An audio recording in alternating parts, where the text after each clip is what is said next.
All right. All right. Hello, everyone.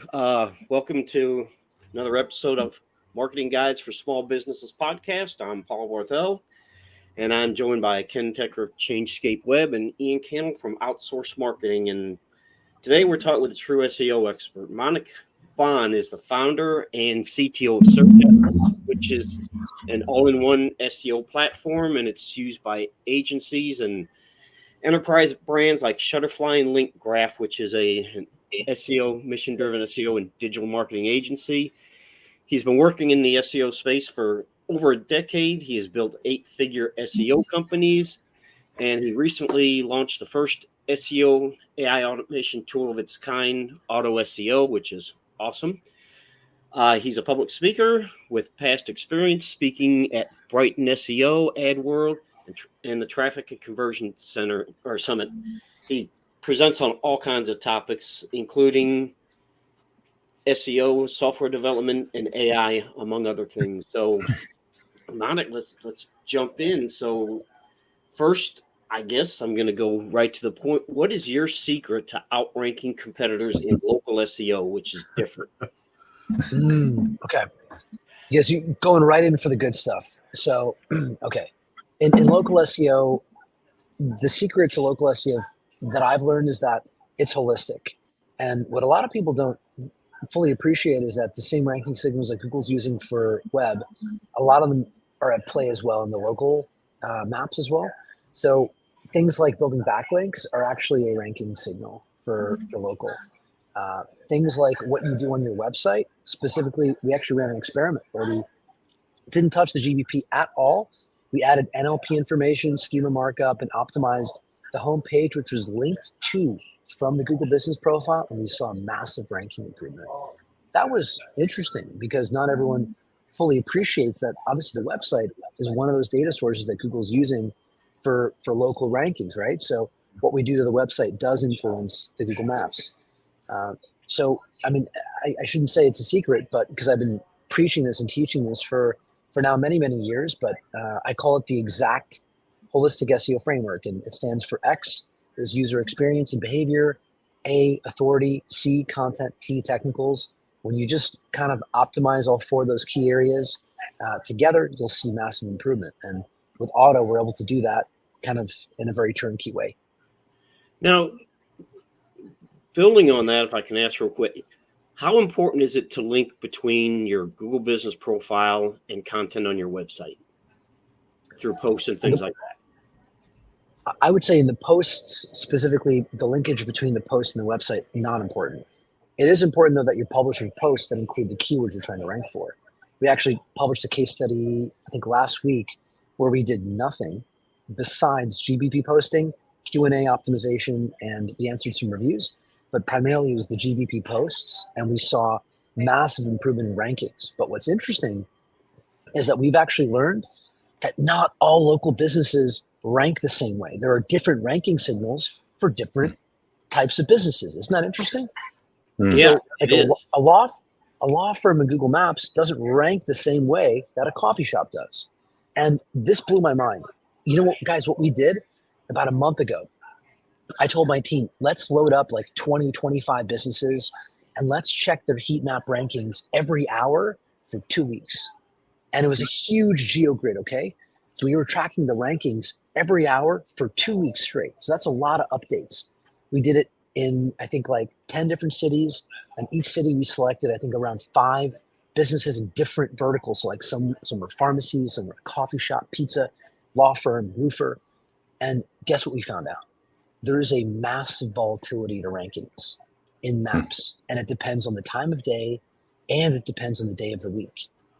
And I have all these charts now, guys. I'm going to publish them very soon. And what that taught us is that ranking in maps is different depending on your business and depending on your market. And to that point, what we've noticed is the GBP posts, they work really well for certain businesses like dentists, like service businesses, more so than they do for businesses like roofers. So that was pretty interesting. And you might like ask yourself, like, well, okay, I focus on XYZ niche. Maybe I focus on like dog groomers, right? For dog people here. Well, dog groomers, what are the ranking factors for dog groomers? I can't tell you. I don't know. So you know what I do is I hit it over the head with everything. I would just deploy the full holistic framework on every local business, because even if those ranking signals change in a month or 2 months, we don't want to be following outdated methodologies. We want to be delivering the full holistic punch.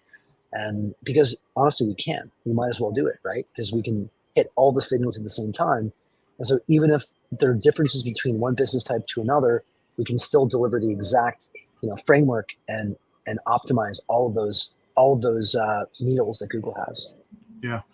You know, I know I saw some stuff recently that they're thinking that open hours is becoming a big factor for Google Maps rankings. I don't know if you saw that or not, but if you think about it, for pizza or for food related things, obviously, they're going to get probably juiced up during their peak hours, and Google tracks when people, when they're normally busy, right? So, yeah. Ken, I'll send you the raw data. I think you'll find it fascinating. Yeah. What we found is that pharmacies, for example, and this, pizza shops in New York City, like that kind of thing, they were super susceptible to being open and closed. But the roofers, we tested roofers and law firms as well. They actually had almost no impact to whether they were open or closed. Huh. So, wow. Interesting. Yeah. Awesome. One thing I've wondered, I don't know if if you would have the answer to this, but does Google in their local rankings, do they differentiate between a business that people go to and a like a brick and mortar, and a business like a service area business that goes to the customer? 100%. Yeah. You hit the nail on the head there.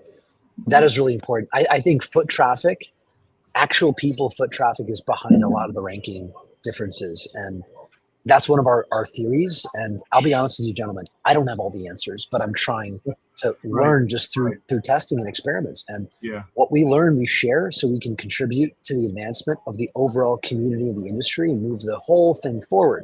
Because what I like to say, and tell me if you guys agree with this, if SEO was a pool, it would be a kiddie pool, and it would be bright yellow. It's been pissed in by I'm sorry to say, but it's been pissed in by so many people that are just, they make shit up. And, it's hard to know what's real and what's not real. I'm in a lot of SEO communities, and I see people preaching stuff. And sometimes I'm like, that's cool. I've never seen that thing before. It's weird. I don't know why it would work, but they claim it does. And so we have an experiments team. We spend over $20,000 a month on testing.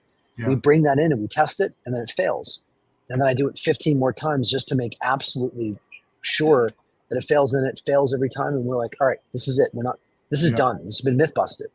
And so I think one of the challenges that we have to overcome as practitioners of the art and the science of SEO is how do we elevate ourselves above the people out there that are actually like the charlatans.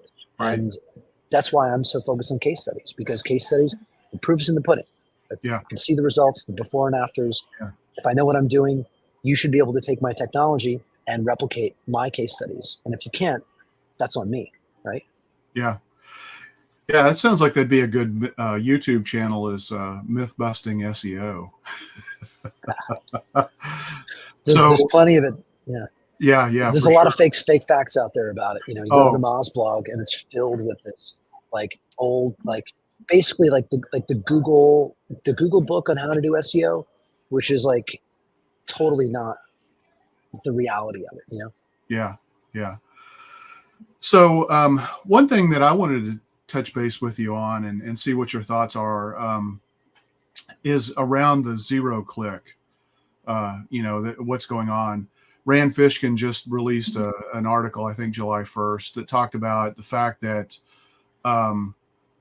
only 35% of people click on organic search results, and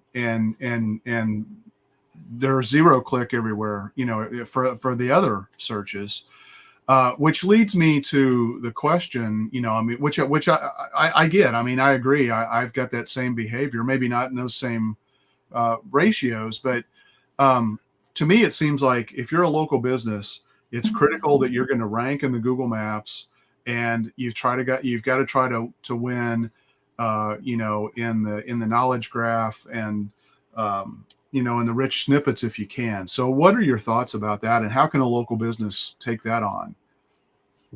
Yeah. So the first thing is I respect Rand.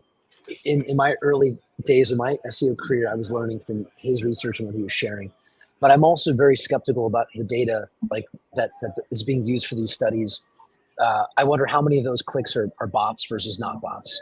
How many of those that traffic comes from the rank tracking software that's going to Google searching for the keyword and looking to see who's ranking where. I mean, Search Atlas, we've got 5 billion keywords. We pummel Google daily with millions and millions of requests to get the data. Is that being included in these studies? If it is, it's going to inflate the zero-click behavior, right? Yeah, And we right. can actually see that traffic in Google Search Console. And that's why we have to filter it out when we provide our data in Search Atlas to get rid of all of those bots that are hitting Google and showing up in our analytics.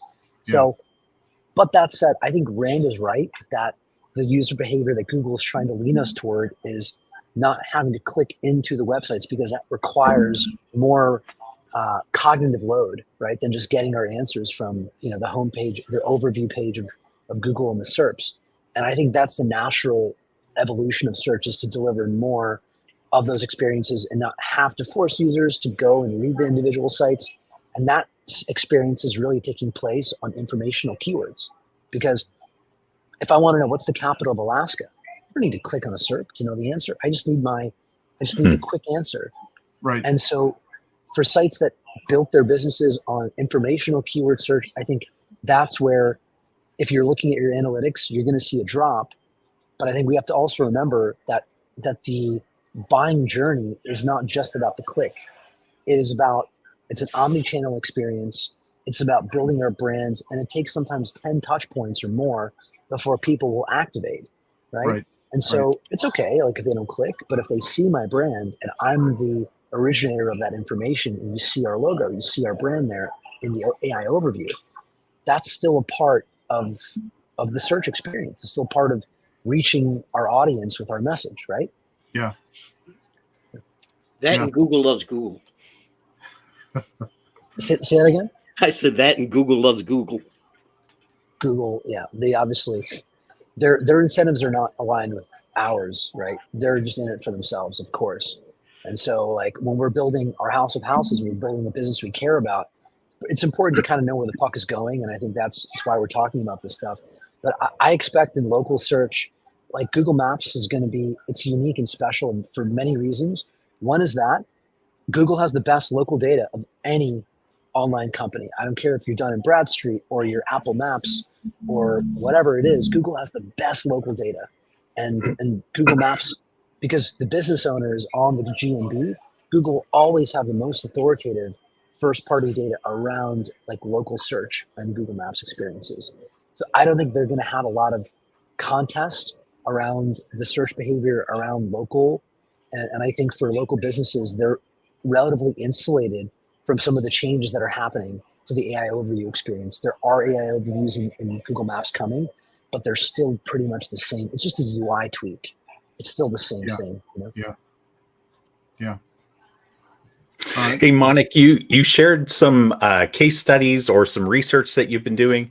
Can you share some more success stories with us about experiments you guys have conducted in relation to local SEO? And thanks for working in a hockey phrase there. You bet. I'll see if I can keep some color coming there. Well, yeah, so every day, our team is publishing new case studies every day. We are conducting what I think is one of the largest SEO experiments ever conducted. There are over 5,000 sites that have our technology installed on them, and our technology being installed allows us to run these kinds of experiments, crazy case studies at a scale that no one's really, I think, ever done before in SEO. And what we're seeing now, when I built Auto for myself, for our agency first and foremost, and then I gave it to the community. And before we made it public, we had over 100 agencies using it and testing it on their clients. And we didn't want to release it until we were supremely confident that you could take our technology, you could use Auto, and you could replicate our case studies. If you couldn't do that, we were not ready to launch it, because I don't believe in peeing in that kiddie pool, right? I'm like, that's not what we're going to do here. Yeah. So what we did is we had all these agencies take our technology and replicate the case studies, and we were seeing so many people able to replicate what we're doing. I at this event that I'm at, it's a mastermind in Miami for agencies. A large percentage of this community uses our technology, and people keep coming up to me. Yesterday, I had Danny Barrera come up to me and said, "We had a local business. It was on Maps. It was a kind of a zombie business. It got no leads. We installed the technology, and 1 week later, there's over 5 calls coming into the business per week, and then that grows to 10 to 20." That Adam McChesney, and he installed it on one of his sites. It was like a 70-80% lift to the Google business, like insane stuff. So we're getting more and more cases. I think at this point we've got over 130 case studies of auto working, and a lot of those experiments were us trying out one factor. Because the way that we test, guys, is like we don't throw the kitchen sink at it, right? Because then you don't know what part of what you did actually moved the needle. And so if you just throw everything at it every time, you don't learn anything. So in order to learn, you got to take test sites that are static, nothing going on these sites, and you change one variable, and then you observe and you watch and you learn, right? And you do that enough times with each of the different strategies and components, you can figure out the power of any given strategy and the impact that it can have. And so we've been doing that for 7 years now, right? That's led us to know what works. And I think that's the reason why the case studies are so repeatable, because you're doing the exact same thing that we tested in the lab, but you're doing not just one thing, you're hitting it with like 25 different strategies that we know work. And it's not some like fairy dust, guys. It's not like, Manick's magic, like Peter Pan fairy dust that just make you think happy thoughts and the site starts to fly. Like, that's not what it is. Like, it's taking the SOPs that we've created at our agencies that involve all of the fundamentals of SEO and some other things that are more innovative too as well, like semantic SEO and knowledge-based trust and some other stuff. And we're just executing it like in an automated way, super fast, and doing it right. And that's why it works. It really isn't like rocket science. It's just applying the fundamentals properly, making it easy too. I'm so glad you brought up the point about moving one lever at a time. A lot of times when clients are in distress, it's a new client, they're in distress, they're not getting a lot of leads. They're like, switch everything, or if they see, that their local rankings go down a little bit, they sometimes jump ship and then they start switching too many things, and they actually cause a swifter decline than they would have experienced if they diagnosed what the actual issue was and just fixed that one lever. Yeah. That's so spot on. Especially I saw with the helpful content update, the sites that were impacted by that, some of them they literally panicked so much that they were like, we got to redesign everything. We got to change all this stuff. They got wrong advice. And one thing I want to say, if anyone watching this, you have a site and it's in decline, the traffic is falling, you may be tempted to throw the kitchen sink at it, like you're saying, and change a lot of stuff. If you're going to change anything, one thing do not change is totally redesign your site's templates. Okay? Do not do that. If you change the HTML content of the web pages in a dramatic way, and Google can see that the pages are so different, they basically reset the historical data for that URL, and it has to earn its position in search all over again with new clicks and new measurement. And that means you're falling out of the first page of Google, and you have to work your way back into it. And if you do that, your traffic will fall a lot, which is why anytime we see that we redesign a website, typically it's the case that for at least a week or two, there is a drop in traffic because it has to re-earn its place in Google. Does that make sense? Yeah. I was going to ask you, is that true, or have you noticed that being true as well when you're just reskinning a site, like even using the same back-end technology, but just, subtly changing the look and feel of the site? Do you find that to be true as well, Manick? I think with like subtle enhancements, if you're elevating, let's say like under, I don't know what the percentage is. It's some percentage change. Maybe it's less than 20% change to the HTML.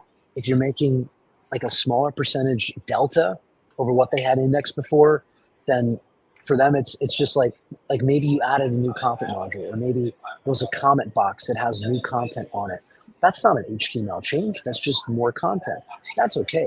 But if you're going in there and you're wholesale switching out the themes and changing the modules and moving the layout around like crazy, Google's going to look at that page and say, this isn't the old page. The old data doesn't apply anymore. We got to reset. Yeah. But I don't know what the percentage is. I wish I could tell you the exact percentage, but I'm just not there yet. I don't know. Yeah. We'll figure it out though. Cool. So, Mike, you kind of touched on this before, but what are some of the biggest, or maybe most dangerous misconceptions? Dangerous as in, if you do this, it can really hurt your local rankings, that people have about local SEO. Ooh, misconceptions. I think misconception, I would say, is for a lot of people today still, there's like two things that I see people really over-index on. One is citations. They get like super into citations, and they're like, hey, am I getting 50 citations or 100 citations? It's like, bro, please, like, it's not about the count of citations, guys. Like, even citations as far as a ranking signal are so much muted relative to where they were before. I'm not going to say they don't play a role, because we've seen that they do slightly, but we tested literally every citation vendor, and I can share the results. We tested Bright Local, we tested aggregator networks, we tested a company called Citation Vault, which I would not recommend, to be honest. We tested Whitespark, we tested all these different platforms, and we tried to figure out which one had the best punch and how much it moved the needle. To be honest, guys, it didn't really move the needle that much. So I would say people thinking that local SEO is very citation heavy, they're moving in the wrong direction. That's one. The other one is reviews. Reviews are certainly important, but I think that some people really over-index and focus on just, hey, if we just get more reviews on our GMB, we're going to see our rankings go up a lot. And it's really not like the case. You do need reviews, and you should get them. It's not that you shouldn't.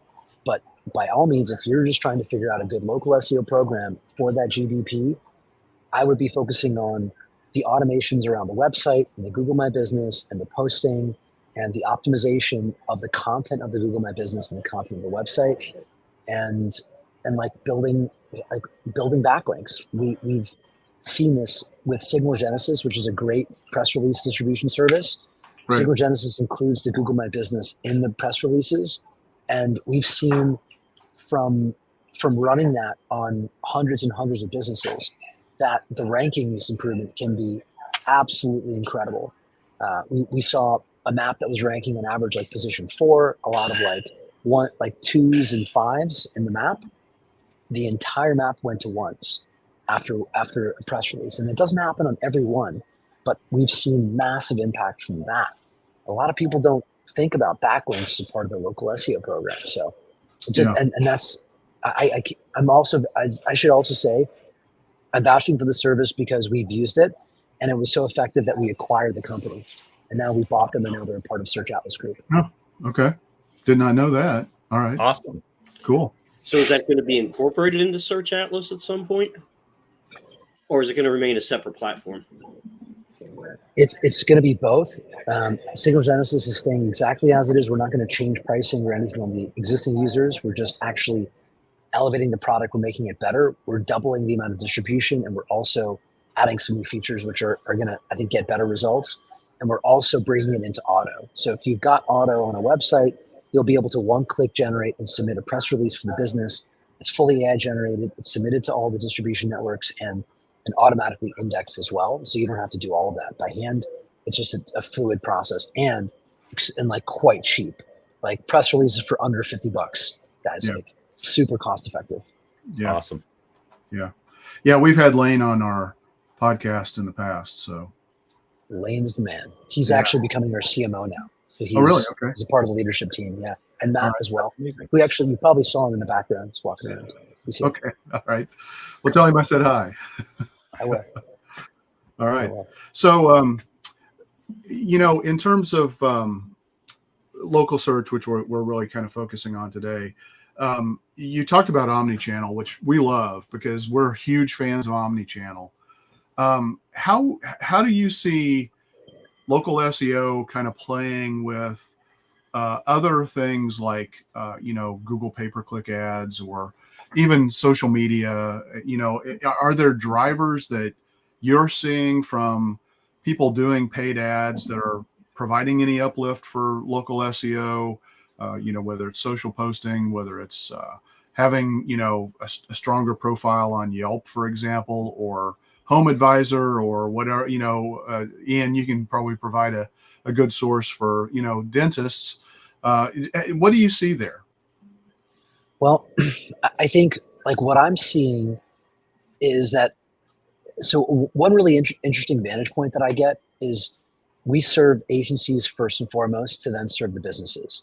And so we've got agencies that specialize and they focus only on dentists and only on lawyers and only on, tree cutters and dog groomers and kids Right. dance studios and everything else, right? And each one of them designs a slightly different program, a marketing program for their local business. And those marketing programs teach us something, which is for that particular kind of business, where their audience lives and how we can reach them, right? Does that make sense?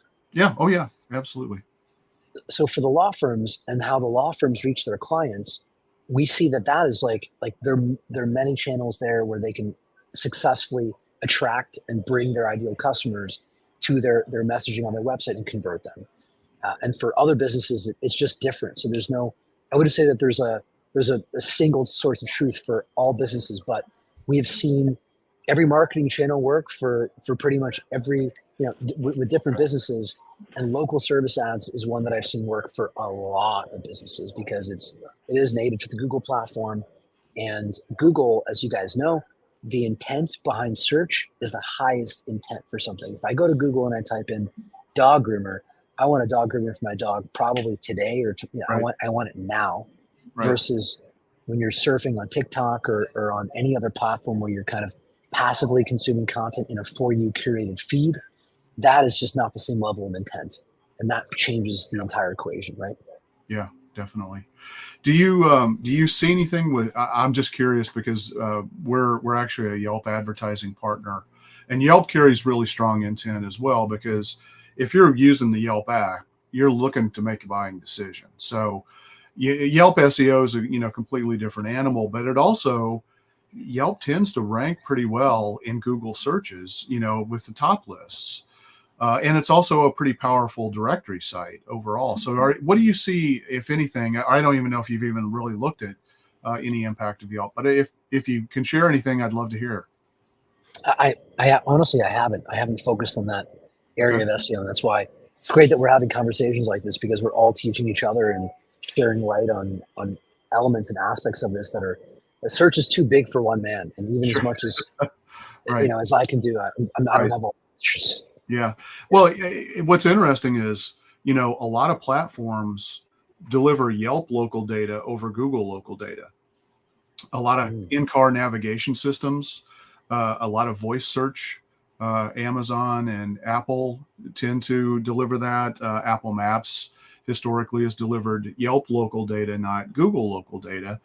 And so look, Google's the 800-pound gorilla and then some. I mean, it's like 92% of all searches are coming through Google, between YouTube image searches and traditional Google search. So, but, it's interesting that there are still some opportunities out there for some secondary channels that might, for particular niches might be very, very powerful. For sure. And the other thing, guys, like that's a great observation. I always come back to the power of the brand, because ultimately businesses are trying to reach humans. We're trying to connect with people, and the way that we do that is it's a way more interesting and intricate story than just appearing in a single SERP or in a single ad.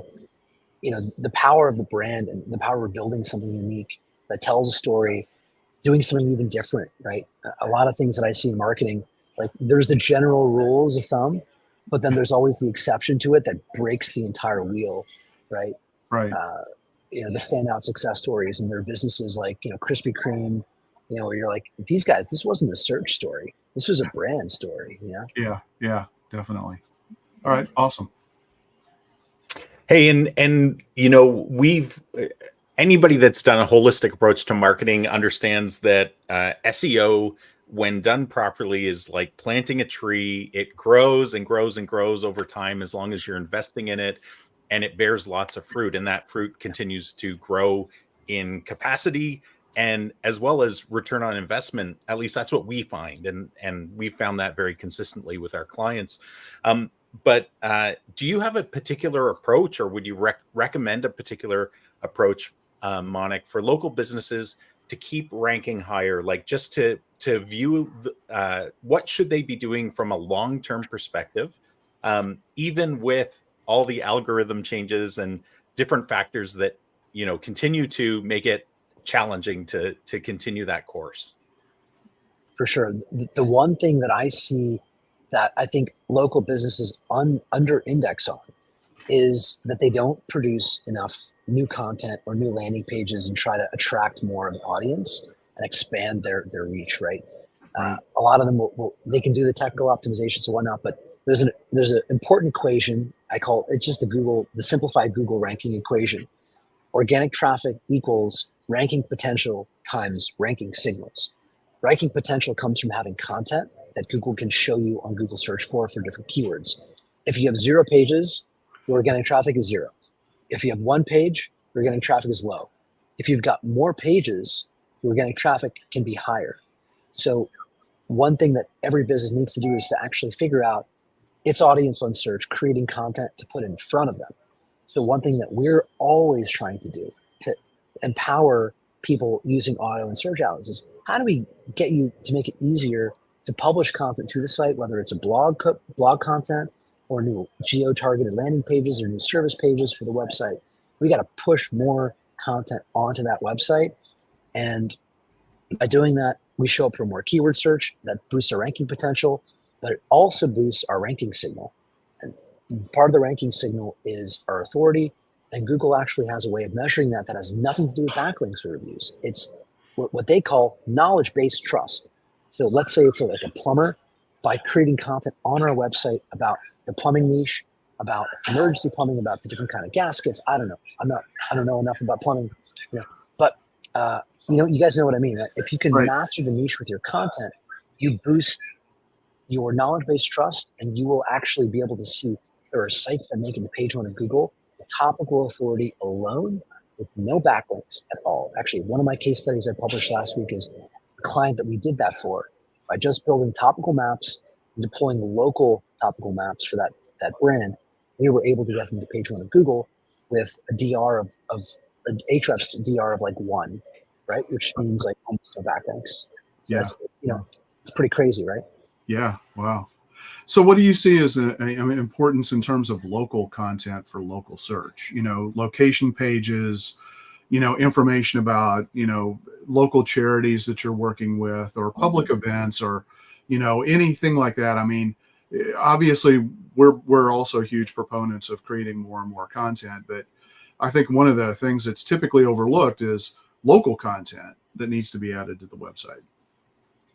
Local content is, I think, some of the easiest content to rank because most of the content out there is general and intended for a large audience.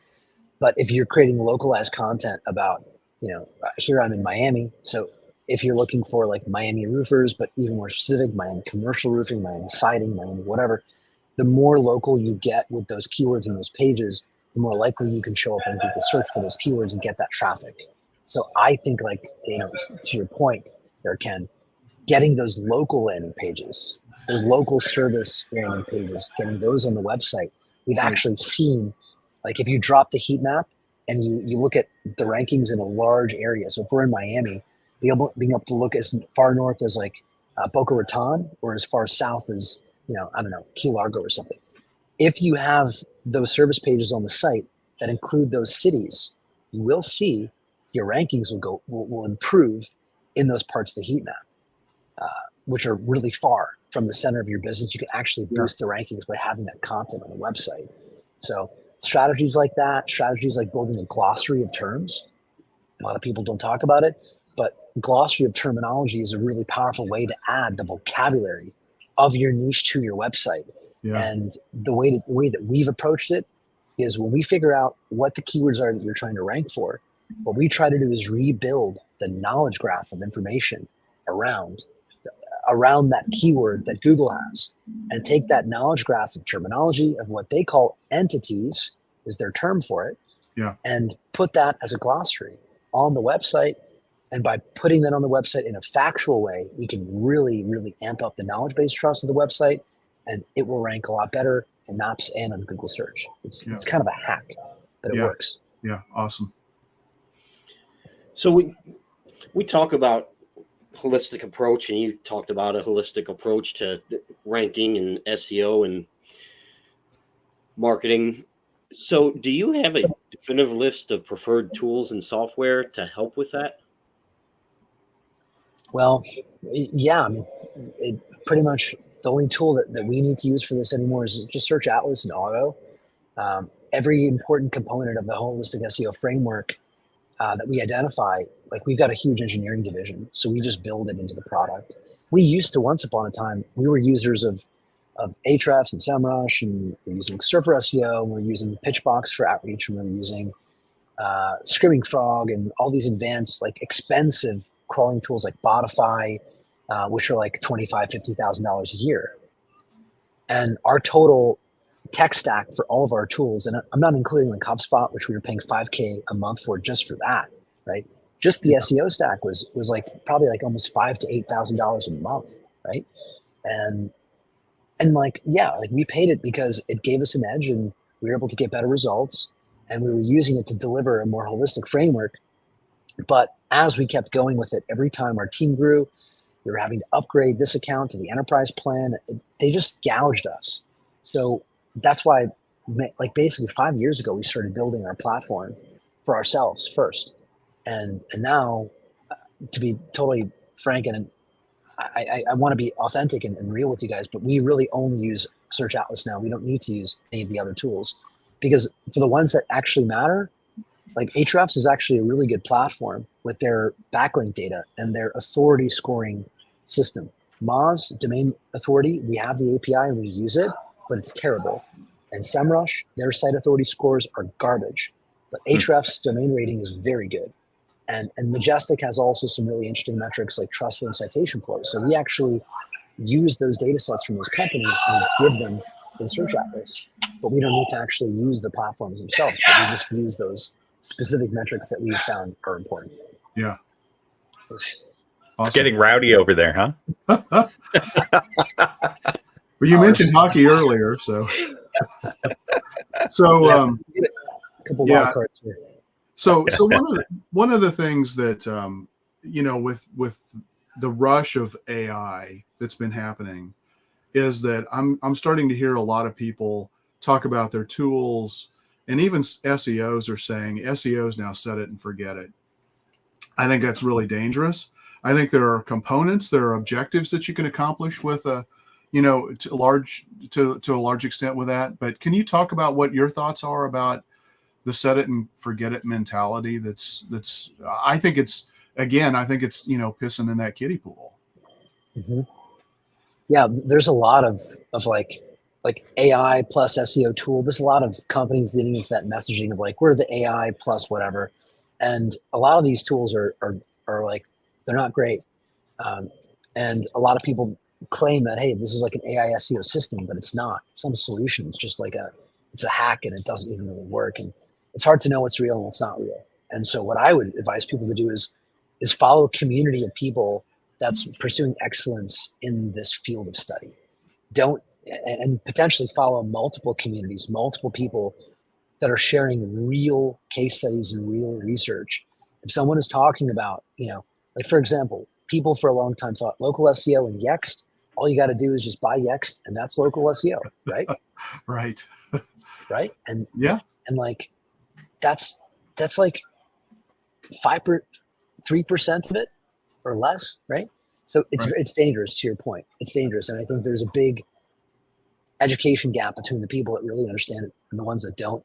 What I would say is, if you have a digital marketer or an agency that's following a reductionist approach to SEO that's not doing all of it right, they will always be out competed by the guys who are putting in the effort and taking a more comprehensive, more holistic, more advanced, more delivery-oriented approach to SEO, I'm a big fan of what I'm calling dynamic SEO, which is, it's not about AI actually, right? It's not. It's really not about AI. It's about automation, and it's about innovation through a new paradigm of SEO where we're able to change the website dynamically using technology, programmatically, every day or every week.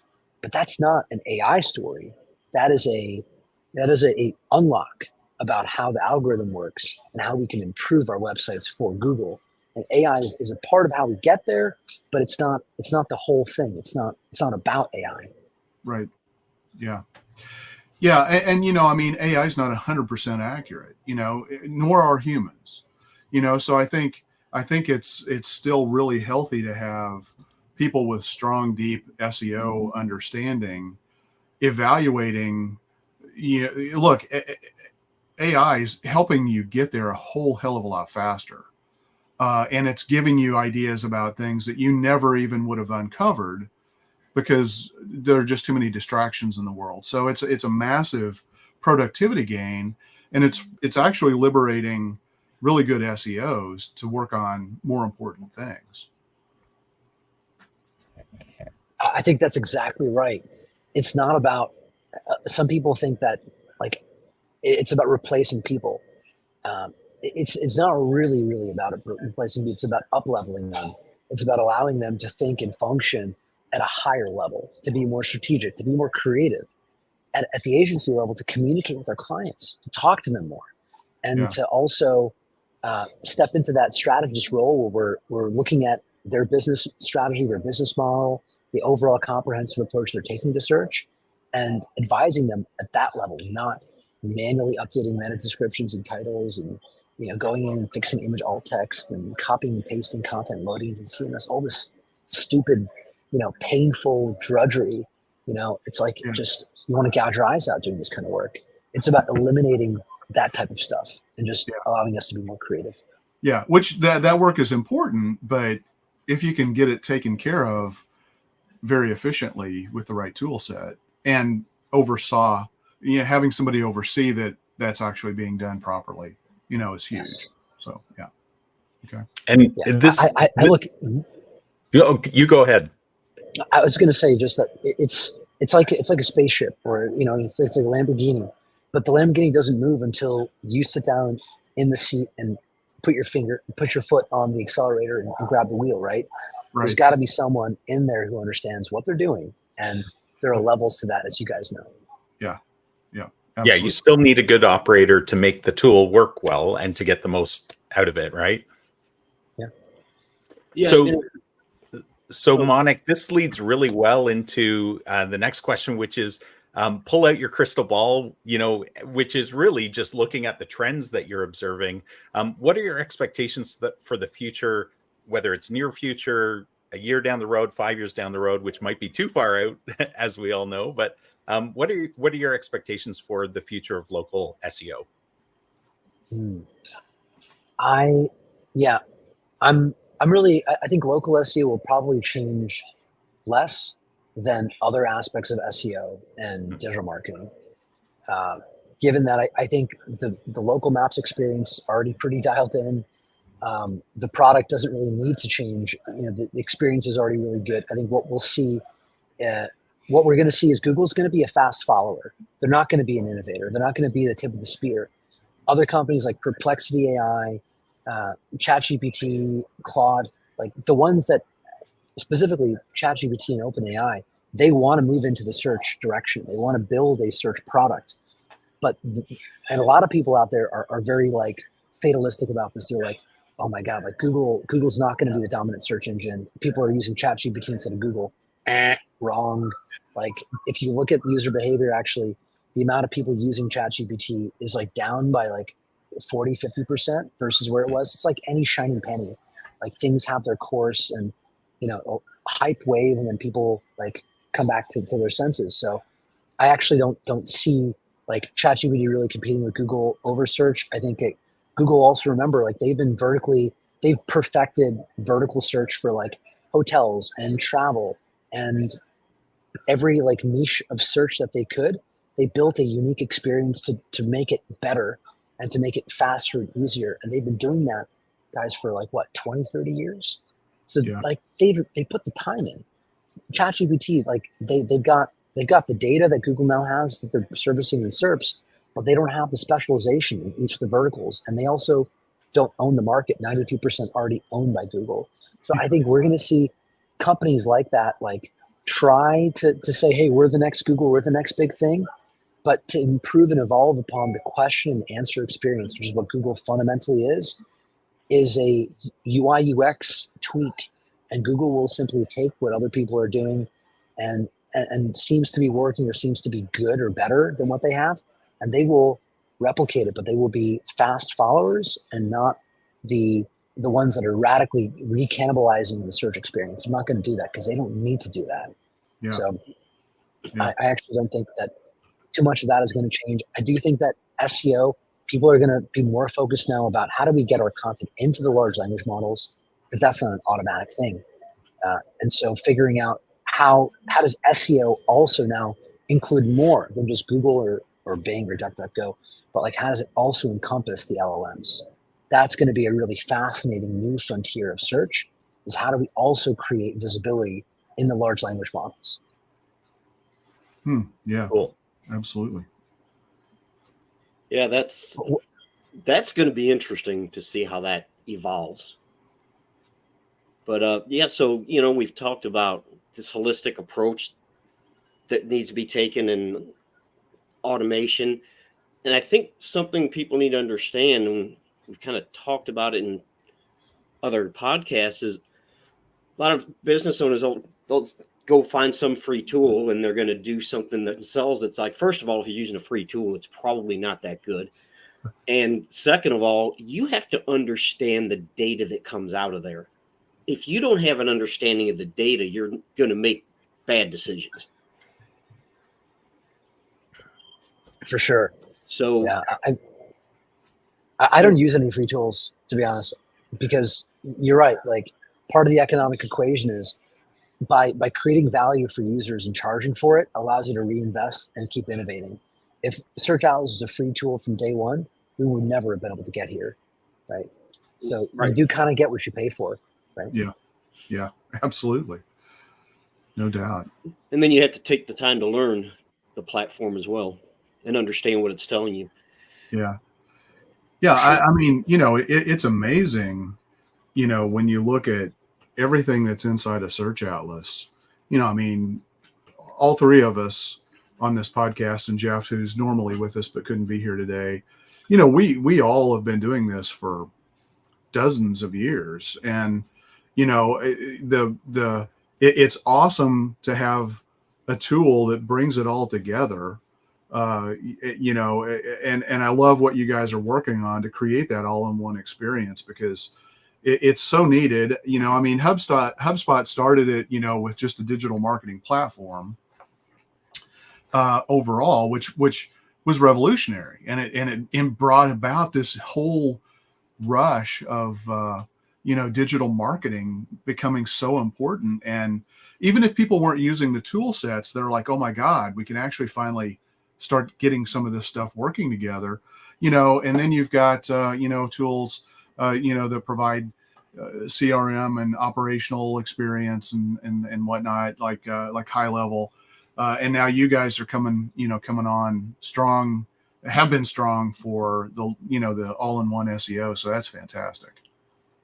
Yeah, I really it is. appreciate you saying that. No more jumping between software platforms. Oh, I got to go I have to do this over here and I have to do this over here. And it's great that it's all in one place. Yeah, guys, that's amazing feedback. Thank you for sharing that with me. That's the kind of feedback that really inspires me and the team to keep going. And just so you guys know what our North Star is, right? Well, our North Star is we're trying to make search a channel that more people can become successful in and make it more productive and more efficient and easier to get things done. Because at the end of the day, the way that we should measure our success as operators and marketers and agency owners is how many businesses can we change the lives of that person? How much of an impact can we have on our local community or on the people we care about through our craft and our work? And the only way we can have an impact is if we can drive positive ROI. Business owner gives us $1, we're able to create $10 of value for them. If we're charging $10 and they're getting $1 of value, obviously that leads to churn, and we don't keep that client around or that business. We hurt that business when we do those things. That's why the kiddie pool is bright yellow, because people have been doing that for a long time. So the way I see it is what we're all here to do is we're here to help those businesses become more successful by using our creativity, by using our tools, by using our marketing systems. And what we're just trying to do here is we're just trying to say, we figured out a lot of stuff in search that we can make turnkey and simple and easy. And if you follow this simple solution, this simple process that really anyone can do with the right focus and the right care, can learn it. And we can also now go forth and change the lives of those business owners. Like my personal goal, why I'm doing this, it's not for me really about the money, or I like the color purple or whatever. I'm doing this because I'm trying to impact 1 million businesses. That's our big, hairy, audacious goal. That's what we want to do. And the only way we can get there is we have to build a solution that can drive results and actually verifiably create a case study machine for every single person that uses it, that they can all be as successful as we were deploying and creating this technology, so that they can go and be the catalyst to get those 1 million business owners in the world to use this, to see the gains, to get results, to then positively impact their families, their lives, their communities. That's why we're doing it. Yeah. Love it. Yeah. One thing, fantastic. listen, Otto has helped me do is, even if I spend the same amount of time on a particular client, I get more done. Yeah. Because I'm not jumping between platforms. It's all right there. Yeah. Well, and you're not having to spend time on really mundane tasks like we talked about, Exactly. like, oh, I've got to update the meta description here. It's like, it's a piece that needs to be done, but man, why suck up somebody's intellectual capacity with something that, really is low hanging. So. Yeah. I mean, isn't this been a big theme? We're all hearing tons and tons about automation and robots taking over, certain types of jobs and certain type of work that we were doing. And our goal should always be to become the highest versions of ourselves, the most creative, the most visionary, the most productive, the most capable, and not to spend our time. If you find yourself, if you're listening to this, you're like, yesterday I spent 7 hours doing this really mundane work, right, to deliver results for my clients. I wouldn't say don't deliver, don't not do that, but find a better way to do that. Find a system that you can deploy and implement that will get them the results without you doing that monotonous, really, really tedious work, because we're in the new era of digital marketing. It is upon us now. And the automation technologies that are leveraging AI, Search Atlas is one of them, and GHL is another. And I think if you put these platforms together, GHL is a phenomenal activation platform, so powerful at activating and retaining. And I would say if you install GHL on a business's website, you have done them a great service, because now they're going to grow, right? Yeah. If you install Auto on a business's website and you operate it, you've done them a great service, because they're going to grow. Right. So it's about us kind of moving into that world, I think. Yeah. Well, if you're getting more results, more people hitting your website because of your SEO efforts, you still have a leaky bucket. You're not really ultimately solving the problem. So yeah, you're right. I mean, the two technologies hand in hand, are just, they're massive. Yeah, absolutely. For sure. Yep. I think we're also going to see, there's a company that is waiting to be born in the space right now, the next Salesforce of digital marketing. And what that company is going to do is it's going to understand how to build technology around the business at the epicenter, and really understand that business, its search space, its opportunity online, and it's going to automate the performance marketing system around that business. And that is, I'm working very hard with our team of people every day to make sure that that's us, so that we can deliver that product and service.